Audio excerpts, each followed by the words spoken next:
اللہ من الشیطان الرجیم بسم اللہ الرحمن الرحیم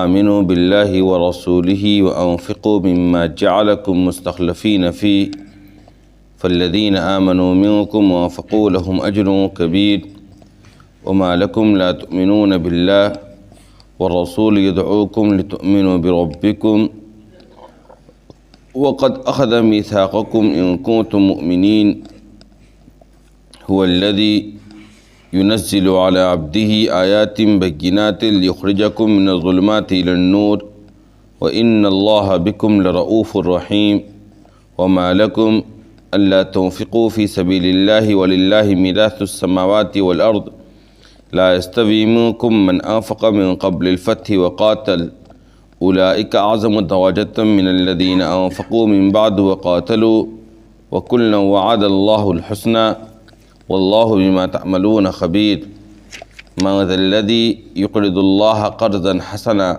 فيضاعفه له وله أجر كريم۔ اللہ اس کے رسول پر ایمان لاؤ اور اللہ نے جس مال میں تمہیں اپنا قائم مقام بنایا ہے اسے خرچ کرو۔ جو لوگ تم میں سے ایمان لائے اور انہوں نے خرچ کیا تو ان کے لیے بڑا اجر ہے۔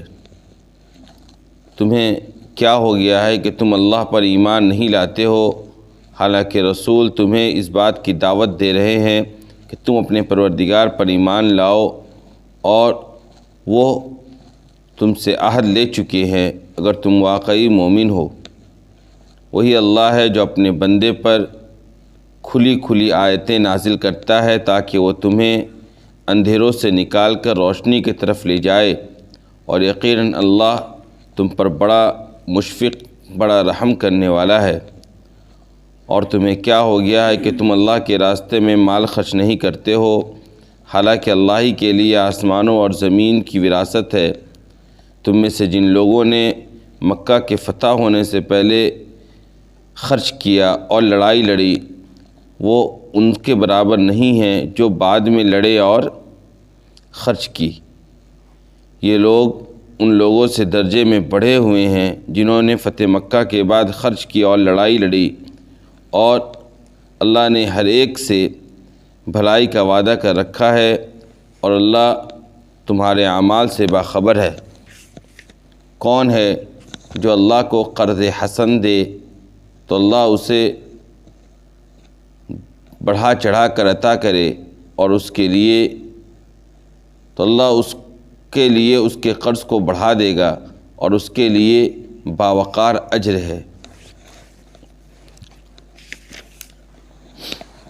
سورہ حدید کا آغاز ہوا ہے گزشتہ کل، اور میں نے اس کے تعارف میں آپ کے سامنے یہ باتیں رکھی تھی کہ اس سورت کا نزول فتح مکہ کے بعد ہوا ہے، اور فتح مکہ کے بعد کے جو حالات تھے وہ بہت بدل چکے ہیں۔ اب نہ دشمنیاں اس زور کی رہی اور نہ حالات اس طرح کے رہے جس طرح کے حالات مکہ کے فتح ہونے سے پہلے تھے۔ لہذا اب اس صورت کے اندر مسلمانوں کو خاص طور پر اس بات کی طرف متوجہ کیا گیا کہ تم اپنے آپ کو اب ان صفات سے آراستہ کرو جو تمہارے دین میں مطلوب ہیں، اور اسی کے ضمن میں خاص طور پر مال خرچ کرنے کی تاکید کی گئی، اور مختلف پیرائے سے اس مسئلے کو اور اس بات کو سمجھایا گیا۔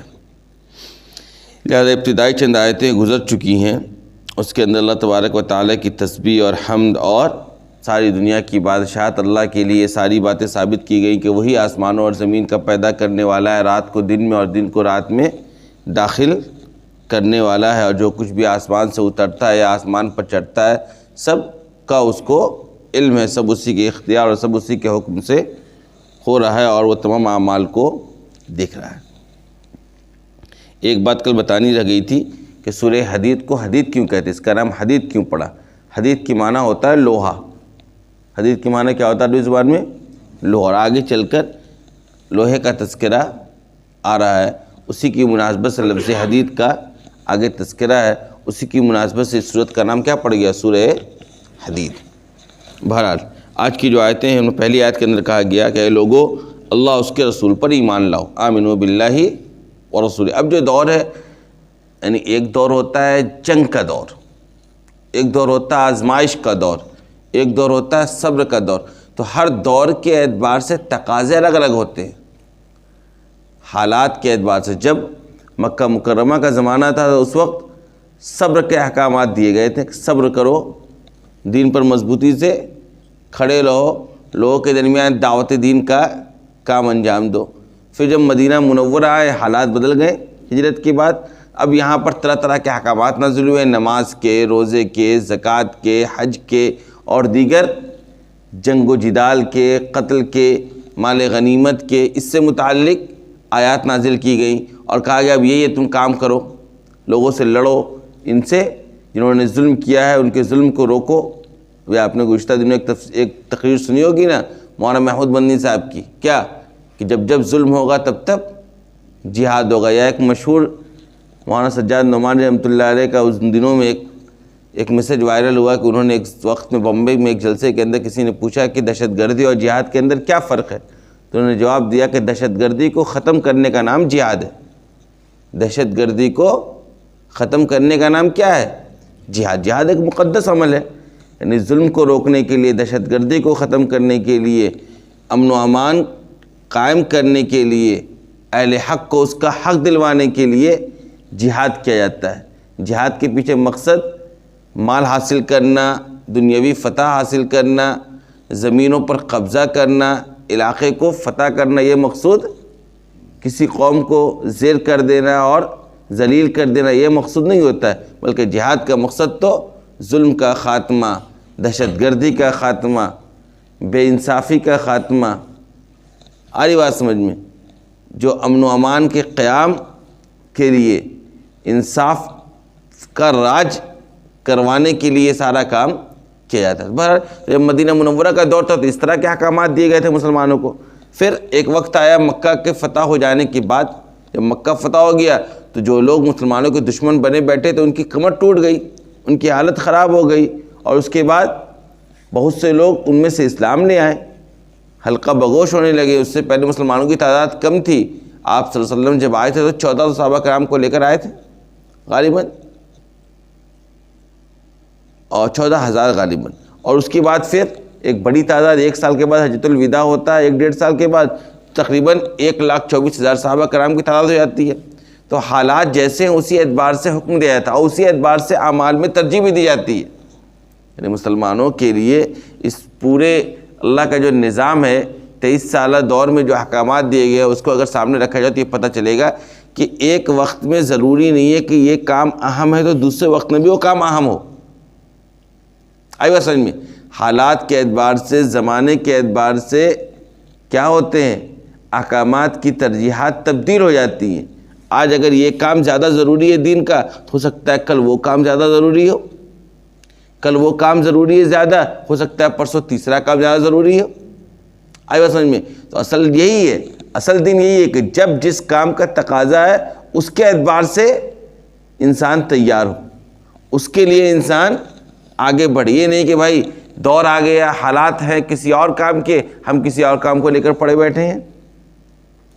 آئی بات سمجھ میں؟ یعنی اپنے اعتبار سے ہم نے ایک چیز کو گڑھ لیا کہ ہمیں یہی کرنا ہے، یہ پھر دین نہیں رہے گا۔ دین کیا ہے کہ جب جس چیز کا حکم ہو اللہ اس کے رسول کی طرف، اس کام کے لیے آپ تیار ہو جائے۔ لہذا جب فتح مکہ ہو گیا اس کے بعد دشمنوں کی طاقت ٹوٹ گئی، لگ بھگ مسلمانوں کی تعداد بڑھ گئی، مسلمانوں کا غلبہ ہو گیا، پورا جزیرۃ العرب پر مسلمانوں کی حکومت قائم ہو گئی، اور اس کے باہر بھی خطوط وغیرہ روانہ ہونے لگے، حالات بالکل الگ تھے۔ اب مسلمانوں کا کہ دیکھو اب تم ان صفات سے اپنے آپ کو آراستہ کرو، اپنے اندر وہ دینی صفات پیدا کرو جو اللہ اس کے رسول کو محبوب ہے۔ اب تم اپنی اصلاح اور درستگی کی طرف توجہ دو، اور جن جن احکامات کا تمہیں حکم دیا گیا اس پر عمل کرنے کی اب کوشش کرو، کیونکہ اب لڑائی کا دور نہیں ہے، اب صبر کا دور نہیں، اب تم مغلوب نہیں رہ گئے، اب تمہاری خلاف کوئی بڑی طاقت مضبوط کھڑی نہیں ہے۔ لہذا کہا گیا کہ وہ کیا کرو، اللہ اس کے رسول پر ایمان لاؤ۔ یہ بنیادی چیز ہے۔ یہ ساری جو جد و جہد اور ساری جو کوششیں ہوئیں 13 سے لے کے 18-21 سال تک، یہ سب کس لیے تھی؟ تاکہ تم ایک اللہ اس کے رسول پر ایمان لاؤ، ایک اللہ کی عبادت کرو، ایک اللہ کو مان۔ لہذا تمہارا بنیادی کام کیا ہے کہ توحید کو تمہیں اب کبھی چھوڑنا نہیں ہے۔ رسالت کے عقیدے سے تمہیں کبھی اب پیچھے نہیں ہٹنا ہے۔ بعد الموت کے عقیدے کو اپنی نظروں کے سامنے ہر وقت زندہ رکھنا ہے۔ کہا لوگوں اللہ اس کے رسول پر ایمان لاؤ۔ اور دوسرا حکم دیا بنیادی طور پر جو میں نے کہا آپ کو، مال کے خرچ کا، وَأَنفِقُوا مِمَّا جَعَلَكُم مُسْتَخْلَفِينَ فِيهِ، اور دیکھو اللہ نے تمہیں جس مال میں اپنا قائم مقام بنایا ہے اس مال کو خرچ کرو۔ اللہ نے تمہیں جس مال میں اپنا قائم مقام بنایا ہے اس مال کو کیا کرو؟ اللہ کے راستے میں خرچ کرو۔ لہذا یہاں جو کہا گیا کہ جس مال میں اللہ نے قائم مقام بنایا ہے، اس سے دو چیزوں کی طرف اشارہ کر دیا گیا، دو حقیقتوں کو واضح کر دیا گیا۔ پہلی حقیقت یہ واضح کر دی گئی کہ آدمی قائم مقام جو ہوتا ہے کسی چیز کا، قائم مقام سمجھتے ہیں؟ قائم مقام نہیں سمجھتے ہیں، نائب سمجھتے ہیں۔ اپ ادھیکش کل میں نے کہا تھا نا آپ کو، قائم مقام کا مطلب یہ ہے کہ ایک ہوتا ہے وی سی، ہے نا، وی سی نہیں ہوتا ہے، چھٹی پر ہوتا ہے تو اس کا کام کوئی سنبھال رہا ہوتا ہے نا۔ آفس وغیرہ میں ایک بڑے بابو ہوتے ہیں، بڑے بابو جب نہیں رہتے ہیں تو جو نیچے والا بابو ان کا کام سنبھالتے ہیں کہ نہیں سنبھالتے ہیں؟ تو نیچے والے بابو ان کے پوسٹ پر چل نہیں جاتے ہیں، بلکہ اور نہ حقیقی معنوں میں اس پوسٹ کے حقدار ہوتے ہیں، بلکہ ان کی طرف سے ان کو بھی رعایت ملی ہوئی ہوتی ہے، جب تک ہم نہیں ہیں تب تک آپ میرا یہ کام دیکھیے۔ اسی کو کہتے ہیں قائم مقام، یعنی اس کی جگہ پر یہ بندہ کیا ہو گیا ہے؟ کھڑا ہو گیا ہے۔ اردو کا ورڈ ہے، آپ مفہوم سمجھ گئے نا قائم مقام کا۔ کسی کو بھائی میں نہیں ہوں تو میری جگہ پہ میرا قائم مقام مؤذن صاحب ہو جاتے ہیں، وہ نماز پڑھاتے ہیں۔ مؤذن صاحب نہیں ہوتے تو ان کی جگہ پر مسجد کے کچھ لوگ کھڑے ہو جاتے ہیں، اذان دیتے ہیں، تو ان کے قائم مقام، مؤذن نہیں ہے وہ بلکہ ان کے قائم مقام ہے۔ وہ امام نہیں ہے لیکن بلکہ امام صاحب کیا ہے؟ قائم مقام۔ کسی کے آدمی موجودگی میں اس کے کام کو انجام دینا یہ کیا ہوتا ہے؟ قائم مقام، پوسٹ پر یہ بندہ کیا ہے؟ فائز ہے۔ تو اللہ نے کہا دیکھو اس مال میں سے جس میں اللہ نے تمہیں اپنا قائم مقام بنایا اس کو خرچ کرو۔ کیا پتہ چلا؟ اس سے حقیقت واضح ہو گئی کہ انسان کے پاس جو مال ہے وہ در حقیقت اصلاً اس کا مالک نہیں ہے، بلکہ اصل مالک کوئی اور ہے۔ اس کو قائم مقام بنا دیا گیا ہے کہ ابھی تم اس مال کو استعمال کرو۔ آئی بات سمجھ میں؟ انسان کے پاس جو مال ہے اس میں اصل ملکیت کس کی ہے؟ اللہ تبارک۔ اس جملے سے اس حقیقت کو واضح کر دیا گیا کہ تمہارے پاس جو مال ہے اس کا اصلاً تم مالک نہیں ہو، بلکہ اصل ملکیت کس کی ہے؟ اللہ تبارک و تعالیٰ کی ہے۔ اس نے ابھی تمہیں اپنا قائم مقام بنا دیا ہے کہ تم اس مال کو خرچ کرو۔ ایک تو یہ حقیقت واضح ہو گئی کہ انسان کے پاس جو مال ہے وہ اس کا نہیں ہے۔ لہٰذا جب ہم اور آپ قائم مقام ہیں تو اصل کیا ہے؟ اصل تو یہی ہے نا، جب ہم قائم مقام ہیں تو جو اصل مالک ہے اس کے حکم کے مطابق مال کو خرچ کیا جائے۔ یہی ہے نا اصل۔ بھائی میں اپنا قائم مقام بنا کر گیا مؤذن صاحب کو، تو مؤذن صاحب کی کیا ذمہ داری ہے کہ جتنے بجے میں فجر کی جماعت پہ کھڑا ہوتا ہوں اتنے بجے کھڑے ہو۔ جس طریقے سے میں نے نماز پڑھانے کہا ہے اس طریقے سے نماز پڑھائیں، یا میں جس طرح سے ان کو کہہ کر گیا ہوں چھٹی پر کہ دیکھیے میں جب تک نہیں رہوں گا آپ اس طریقے سے بچوں کی تعلیم دیں گے، اسی طریقے سے۔ اصل تو یہی ہے نا، اصل تو یہی ہے، اس کے خلاف کرنا اصل ہے۔ اصل تو یہ ہے نا جو اصل مالک ہے اس کے احکام کے مطابق عمل کیا جائے۔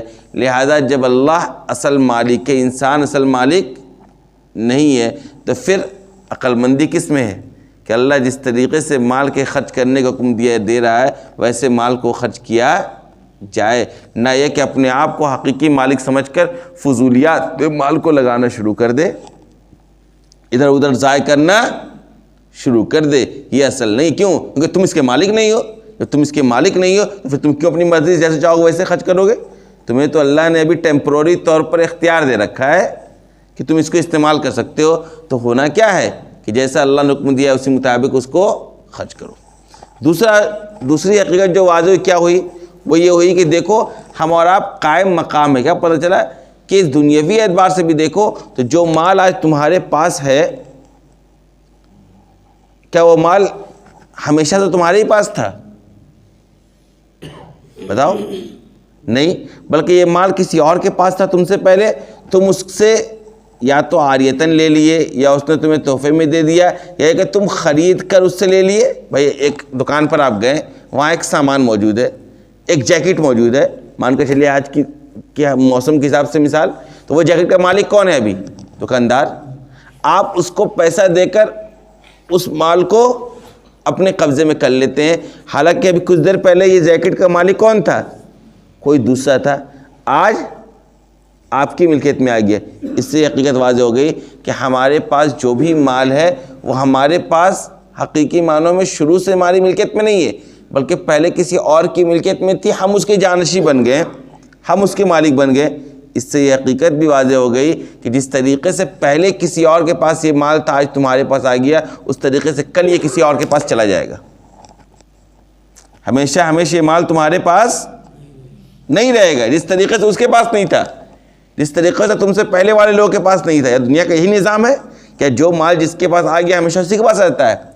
آج وہ زمین کا مالک تھا، پرسوں آپ ہو گئے، آج وہ گاڑی کا مالک تھا، پرسوں آپ خرید کر مالک ہو گئے، یا کسی وہ ذریعہ آپ کے پاس پہنچ گیا۔ یہی ہے نا حقیقت۔ تو اس سے یہ حقیقت واضح کر دی گئی کہ بھائی تمہارے پاس جو مال ہے اور دولت ہے یہ آج تمہارے پاس ہے، ہمیشہ ہمیشہ تمہارے پاس نہیں رہے گا۔ آج ہے، کل کسی اور کی ملکیت میں چلایا جائے گا۔ جب کسی اور کی ملکیت میں جانا ہے اور حقیقی معنوں میں اس کا مالک اللہ ہے، ہم صرف قائم مقام ہیں، تو عقل مندی کس میں ہے؟ بتلاؤ۔ عقل مندی اسی میں ہے نا کہ اللہ نے جیسا حکم دیا اسی کے اعتبار سے اس مال کا استعمال کیا جائے۔ عقل مندی اسی میں ہے نا کہ اس مال کے چکر میں اپنی دنیا اور آخرت کو برباد نہ کیا جائے، یہی نا عقل مندی ہے۔ لہذا اللہ نے کہہ دیا وَأَنفِقُوا مِمَّا جَعَلَكُم مُسْتَخْلَفِينَ فِيهِ کہ جس مال میں ہم نے تمہیں اپنا خلیفہ بنا تو کیا کرو؟ خرچ کرو۔ اب خرچ کرنے سے پیچھے کیوں رہتے ہیں ہم؟ ذرا سوچیں، جب یہ حقیقت ہے مال کی اور قرآن نے یہ حقیقت ہمیں اور آپ کو سمجھا دیا، تو پھر اس مال کو لے کر ہم اتنا جنگ و جدال، لڑائی جھگڑا اور اپنی دنیا اور آخرت کو بربادی، اللہ کے احکامات کی دھجیاں اڑانا اور مال کے حصول کے لیے ہر طرح کے غلط ہتھ کنڈے استعمال کرنا، یہ کہاں سے ہمارے لیے مناسب ہوگا؟ غور کرنے کی چیز ہے نا۔ اللہ نے جو مال دیا ہے، جتنا دیا ہے، اس پر صبر کرو، اور اس طریقے سے اور جہاں اللہ نے خرچ کرنے کو کہا وہاں خرچ کرو۔ انسانوں کا حال یہ ہے کہ جب دنیاوی طاقت کا اثر ہوتا ہے تو وہ سیدھا ہو جاتا ہے، اور جب کوئی مصیبت میں پڑتا ہے تو سیدھا ہوتا ہے، ورنہ جہاں تھوڑے سے اس کے اچھے دن ہوتے ہیں، تھوڑے سے اس کو چھوٹ ملتی ہے، وہ ادھر ادھر بدانے لگتا ہے، پھدکنے لگتا ہے۔ خدا کا نہیں ہوتا ہے۔ بتائیے، آپ کہتے جنازے کے بارے میں کیا حکم ہے؟ جلدی جنازہ کیجئے، کوئی نہیں کرتا ہے، لیکن کسی حادثے میں ہو جائے لوگ پوسٹ مارٹم سے بچانے کے لیے چاہتے ہیں جلدی کر دیں۔ کیوں؟ دنیاوی ٹینشن اس کو سامنے دکھ رہا ہوتا ہے، اللہ کا حکم نہیں دکھتا ہے۔ کہا جاتا ہے بھائی دیکھو، سادگی کے ساتھ نکاح کرو مسجد میں، یا مسجد کے باہر بھی کرو اگر تو جس طریقے سے کہا گیا اس طریقے سے نکاح کرو۔ کوئی نہیں کرے گا، فضولیات خرچ کرے گا، اور کوئی حادثہ ہو جائے اس کے گھر میں نکاح ہوگا، اب شادی نہیں ہوگی۔ یعنی حالات یہ بن گئے کہ نکاح اور شادی کا کنسیپٹ ہی الگ ہو گیا۔ نکاح کا مطلب مسجد میں، اور شادی کا مطلب کہیں باہر نہیں، مطلب تمام تر فضولیات کے ساتھ۔ اب نکاح ہوگا کیونکہ ان کے گھر میں حادثہ ہو گیا، اب شادی نہیں ہوگی۔ یعنی شادی کوئی اور چیز اور نکاح کوئی اور چیز۔ اور ایسا ذہن بن گیا ہے، ایک لطیفہ کے طور پر میں آپ کو بات سنا رہا ہوں کہ ایک بچی کا اسی طریقے سے رشتہ لگ رہا تھا۔ لڑکا مولوی صاحب تھے، تو لڑکا نے کہا کہ بھائی میں مسجد میں نکاح کروں گا، تو وہاں اس لڑکی کے گھر میں پیغام گیا کہ وہ صرف مسجد میں نکاح کرنا چاہتے ہیں۔ تو لطیفے کے طور پہ بتا رہا ہوں میں آپ کو، اس لڑکی کہہ رہی کوئی میرا کوئی دوسرا نکاح ہو رہا ہے کیا؟ کوئی میری دوسری شادی ہے کیا جو صرف نکاح ہوگا؟ یعنی جس کا دوسرا نکاح ہونا ہے وہ صرف نکاح کرے گا سادگی کے ساتھ، پہلا نکاح تھوڑی ہوتا تو شادی ہوتی ہے۔ تو یہ سارے معاملات جو مال کا غلط استعمال کرنا ہے، دیکھیں مال کا بہت بڑا مسئلہ ہے، ہمارا سمجھتے نہیں نا، ہمیں لگتا نہیں کہ ہمارے ساتھ مصیبت کیوں آ رہی، پریشانی کیوں آ رہی ہے۔ ایک تو مال کے حصول کرنے میں حلال طریقہ چھوڑ کر حرام طریقہ کا اپنانا بہت ساری مصیبتیں لے کر آتی ہیں ہماری زندگیوں میں، اور دوسرا جب مال حاصل ہو گیا حلال طریقے سے بھی، اس کے استعمال میں جو غلط راستہ ہم اور آپ اختیار کرتے ہیں اس کی وجہ سے بہت سی پریشانی میں ہم اور آپ گرفتار ہوتے ہیں۔ کہا جاتا ہے دیجئے، خرچ کیجئے، جہاں خرچ کرنے کا حکم اللہ نے دیا ہے وہاں لوگ کریں گے نہیں، اور کہ یہ دکھاوا کرنا ہے دیکھیے کتنا کریں گے۔ یعنی بہت سارے معاملات ہیں، ایک دو معاملہ نہیں ہے کہ جس پر کہہ کر چپ ہو جائے۔ مال کو لے کر جو بیرا روی ہے ہمارے اور آپ کی زندگی میں، ہم سمجھتے ہی نہیں اس کو، اور ہم پریشان حال رہتے ہیں، اپنی پریشانیوں کا صحیح تجزیہ نہیں کرتے ہیں، صحیح ڈائگنوسس نہیں کرتے ہیں کہ ہم کیوں پریشان ہیں، ہم کیوں بے چین ہیں۔ کیوں ہماری زندگیوں میں طرح طرح کی آزمائشیں کھڑی ہو رہی ہیں؟ اس پہ اگر انسان غور کرے تو اس میں مال کا کہیں نہ کہیں بہت بنیادی دخل ہوتا ہے۔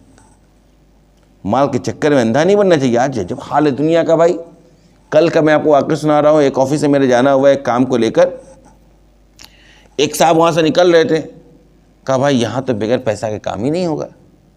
اب جب میں وہاں گیا اور وہاں میں نے جو کیفیت دیکھی تو مجھے اندازہ ہوا کہ پیسہ لوٹنے کا وہ لابی بنا ہوا ہے۔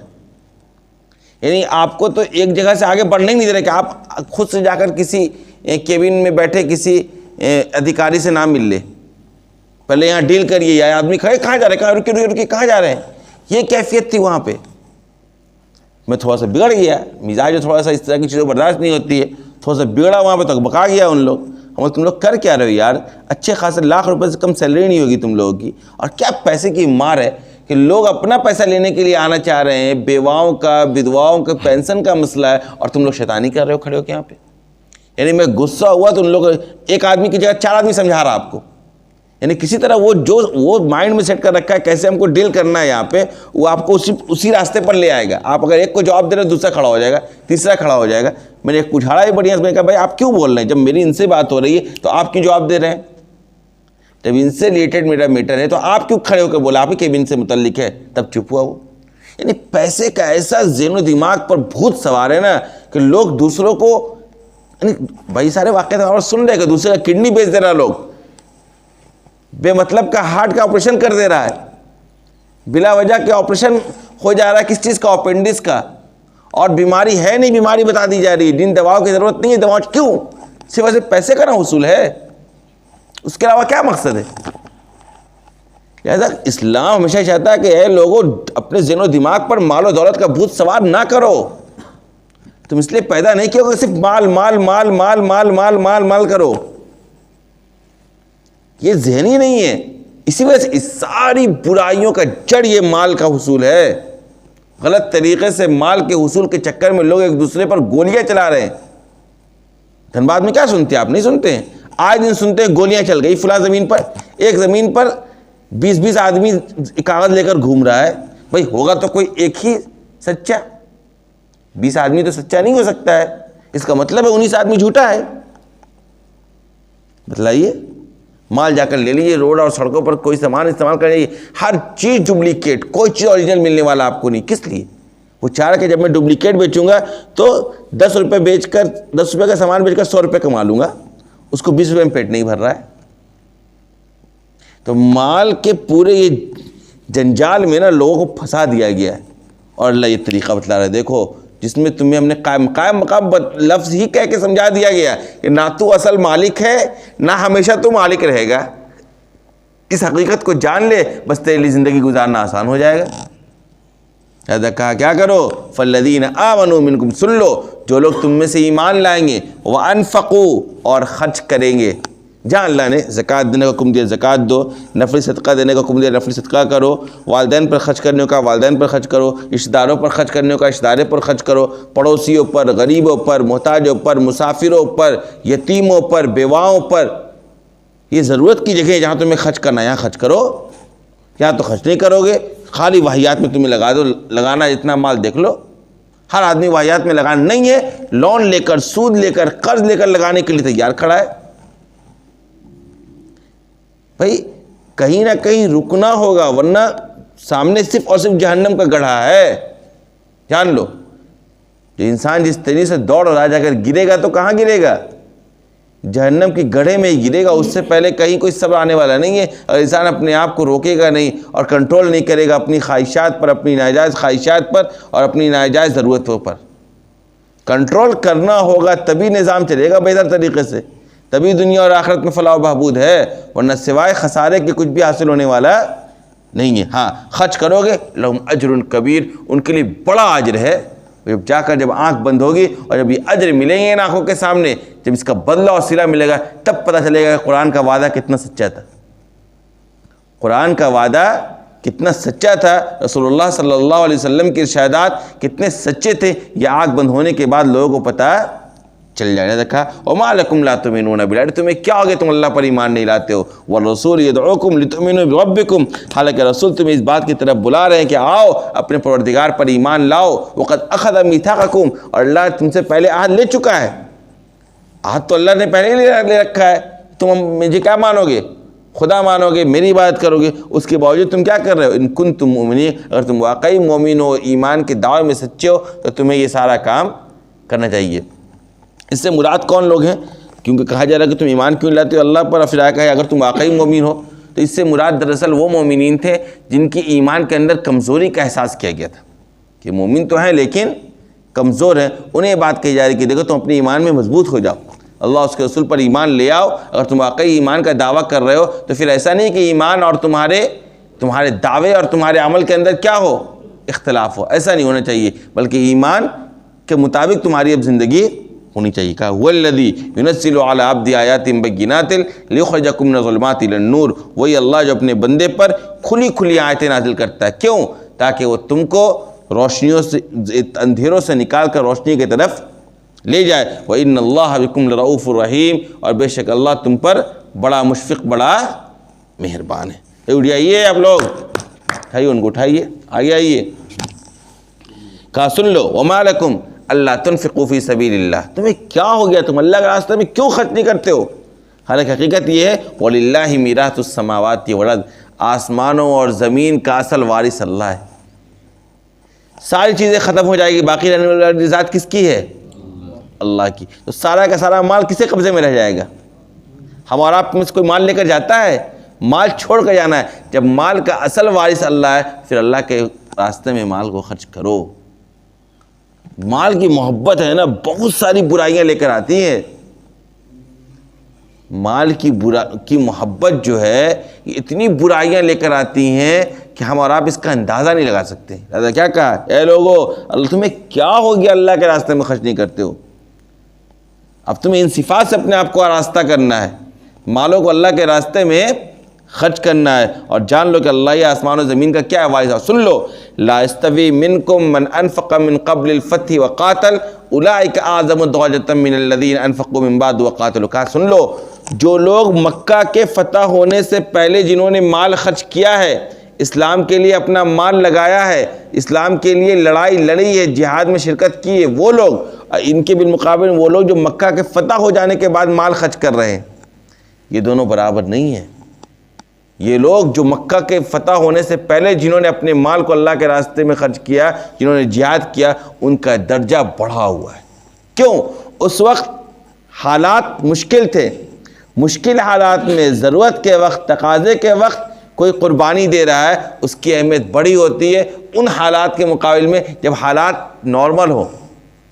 جب نارمل حالات ہوں, سب کچھ بہتر ہو, اس وقت آپ کے پاس جب تنگی کا وقت تھا تب آپ خرچ کر رہے ہیں, اس کا اجر بڑھے گا. الذین ينفقون فی السراء والضراء, وہ لوگ جہاں مومنین کی صفات بیان کیا کہا گیا ہے کہ وہ لوگ اللہ کے راستے میں خرچ کرتے ہیں, خواہ تنگی کی حالت ہو خواہ خوشحالی کی حالت. لوگ عام طور پر لوگ یہ کہتے ہیں ارے بھائی ابھی حالات اچھے نہیں ہیں, ابھی نہیں دے سکتا ہوں. یہی تو دینے کا وقت ہے. جب حالات اچھے ہوں, مال تمہاری ضرورت سے زیادہ ہو, پڑا ہوا ہو, تم نکال کر دے دو, اس کا مطلب ہے کہ ابھی تمہیں اس کی ضرورت بھی نہیں تھی, اس لیے دے رہے ہو. ضرورت ہے, اس کے باوجود کسی ضرورت مند کی ضرورت تم پوری کرنے کے لیے کھڑے ہو جا رہے ہو, یہ اصل ہے دین. میں نے اپنے ایک استاد کے بارے میں سنا کہ کبھی کوئی ان کے دروازے پر مانگنے آ جائے, ضرورت اپنی پیش کر دے, اگر نہیں ہوتا تھا تو قرض لے کر دیتے تھے, اور پھر جب تنخواہ آتا تھا تو وہ قرض بانٹتے تھے لوگوں کو. یہ جذبہ تھا اللہ کے راستے میں مال کے خرچ کرنے کا. کہا دیکھو فتح مکہ سے پہلے کے حالات دوسرے تھے, آزمائش کے حالات تھے, مشکل ترین حالات تھے. وہاں جن لوگوں نے خرچ کیا ان کے درجات بڑھے ہوئے. ہاں, اب فتح مکہ کے بعد جو لوگ خرچ کر رہے ہیں, جو لوگ قربانیاں دے رہے ہیں, ان کا اجر ان سے کم ہے. لیکن وَكُلًّا وَعَدَ اللَّهُ الْحُسْنَى, ہر ایک کے لیے اللہ نے بھلائی یعنی جنت کا وعدہ کر رکھا ہے. یعنی ان کے لیے بھی جنت ہے, ان کے لیے بھی جنت ہے. جنت کا وعدہ ہر ایک کے لیے, لیکن درجات جنت کے اندر بھی. السابقون السابقون, اب ہم لوگوں نے کہاں پڑھا سورہ واقعہ کے اندر, اصحاب الیمین, اصحاب الشمال, 3 درجہ آیا. جنت میں دو درجہ، ایک خاص مقربین کا اور ایک ان لوگوں کا جن کو نام ہے عام مومنین کا، اور ایک وہ لوگ جو لوگ مشرک اور کافر ہوں گے۔ تو جو لوگ السابقون السابقون میں ہیں ان میں وہ لوگ بھی داخل ہوں گے جنہوں نے مکہ سے پہلے یہ سارا کام انجام دیا۔ واللہ بما تعملون خبیر، اللہ تمہارے اعمال سے اچھی طرح باخبر۔ سن لو من ذا الذی، کتنی بار بار تاکید آیتیں لائی جا رہی ہے کہ لوگوں کے دلوں کا نرم پڑے اور مال کی محبت سے خالی اور اللہ کے حکم کے مطابق مال کو خرچ کرنے کا جذبہ اور داعیہ پیدا ہو۔ کہا کہ سن لو من ذا الذی یقرض اللہ قرضا حسنا، کون ہے جو اللہ کو قرض حسن دے گا؟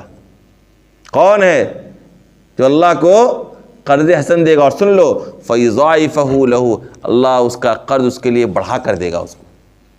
وَلَهُ أَجْرٌ کریم، اور اس کے لیے باوقار اور اعلیٰ درجے کا کیا ہے؟ اجر کی تیاری بھی کی گئی۔ دیکھیے اللہ تبارک و تعالی حاجات سے پاک ہے، اللہ کو قرض کی ضرورت نہیں ہے۔ اللہ کو قرض کی ضرورت ہے؟ بتلائیے۔ اللہ ہر طرح کی حاجت اور ضرورت سے پاک ہے، اس کے باوجود لوگ جو اللہ کے راستے مال خرچ کرتے ہیں اس کو اللہ اس طریقے سے تعبیر کر رہا ہے کہ گویا وہ اللہ کو قرض دے رہے ہیں۔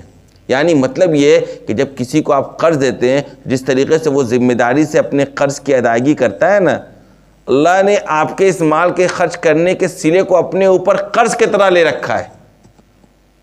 ہم اس کو بالکل جس طریقے سے قرضدار کی کیا ذمہ داری ہوتی ہے کہ وہ اس کی جس سے مال لیا ہے اس کو مال واپس کرے، یہ نہیں ذمہ داری ہوتی ہے۔ آج کل بے ایمانوں کا دور ہے تو لوگ قرض کا مطلب سمجھتے ہیں کہ بس لے لو اور چھٹی، حالانکہ جس کے دل میں اللہ اس کے رسول کا ڈر ہے اور خوف، وہ کیا سمجھے گا بھائی میں نے کسی سے مال لیا تو اس کو ادا کرنا ہے۔ تو اللہ کے راستے میں جو ہمارا مال خرچ کرتے ہیں یا کریں گے، اللہ نے اس کو اپنے لیے قرض سے تعبیر کیا ہے کہ جس طریقے سے قرض کی ادائیگی ضروری ہوتی ہے اسی طریقے سے اللہ اس کا صلہ اور بدلہ قرض کی طرح تمہیں واپس کر دے گا، ختم نہیں ہوگا۔ یعنی کیا تم جو مال خرچ کرنے کو کہا جا رہا ہے اس کا بھی بدلہ چل کے تمہیں ملنے والا ہے، گویا تم قرض دے رہے ہو اللہ کو، گویا کہ تم اللہ کے یہاں قرض کے طور پہ پیسہ رکھ رہے ہو، اللہ تمہیں اس کا بدلہ دے گا۔ کیا کہا؟ کون ہے جو اللہ کو قرض حسن دے؟ حسن، قرض حسن کیا ہوگا؟ قرض حسن ہوگا کہ وہ مال خرچ کیا ہو صرف اور صرف اللہ کی رضا کے لیے، خلوص کے ساتھ مال خرچ کرنے میں دکھلاوا اور شہرت مقصود نہ ہو، مال خرچ کرنے میں کوئی اور ہڈن ایجنڈا نہ ہو، بلکہ صرف اور صرف اس نے مال کیوں خرچ کیا ہو؟ تاکہ اس کا رب راضی ہو جائے، اس کا رب نے جو اسے حکم دیا ہے اس کے مطابق مال کے خرچ کرنے کے مطابق اس کا عمل پایا جائے، اس وجہ سے وہ کیا کر رہا ہے؟ مال خرچ کر رہا ہے۔ تو کون ہے جو اللہ کو قرض حسن دے گا؟ دیکھیے کس طریقے سے ابھارا جا رہا ہے کہ دیکھو اللہ کے راستے میں مال خرچ کرو، کیا ہوگا فائدہ؟ فَيُضَاعِفَهُ لَهُ، اللہ اس کو بڑھا چڑھا کر واپس کرے گا، دوگنا چوگنا چار چوگنا۔ آپ نے سنی ہو حدیث، روایت بھی ہے، ایک دانے کا ثواب 700 دانے تک، ایک صدقے کا جو ثواب 700 صدقہ دے، بلکہ اس سے بھی زیادہ اللہ جتنا چاہے گا اتنا بدلہ دے گا۔ اور اس کے علاوہ یہ تو صرف بدلہ بڑھا چڑھا کر ملے گا ہی، ایک خرچ کیا آپ نے خلوص کے ساتھ، آپ کا جس درجے کا خلوص ہوگا اس درجے کا بدلہ تو ملے گا، اس کے علاوہ الگ سے وَلَهُ أَجْرٌ کریم، اور اس کے لیے ایک معزز اور باوقار اجر بھی ہے۔ اور اس کے بعد کی جو آیتیں انشاءاللہ کل کریں گے، پھر سے ہم بتائیں گے کہ یہی جو مال آپ خرچ کر رہے ہیں یہ آخرت میں نور کی شکل میں ہوگا، اور یہ اپنے مال خرچ کرنے والے کو جنت تک لے کر جائے گا۔ یہ جو اعمال صالحہ ہیں یہ نور کی شکل میں کل ظاہر ہوں گے قیامت کے دن، اور یہ انسان کو جنت تک پہنچائیں گے۔ وآخر دعوانا الحمدللہ۔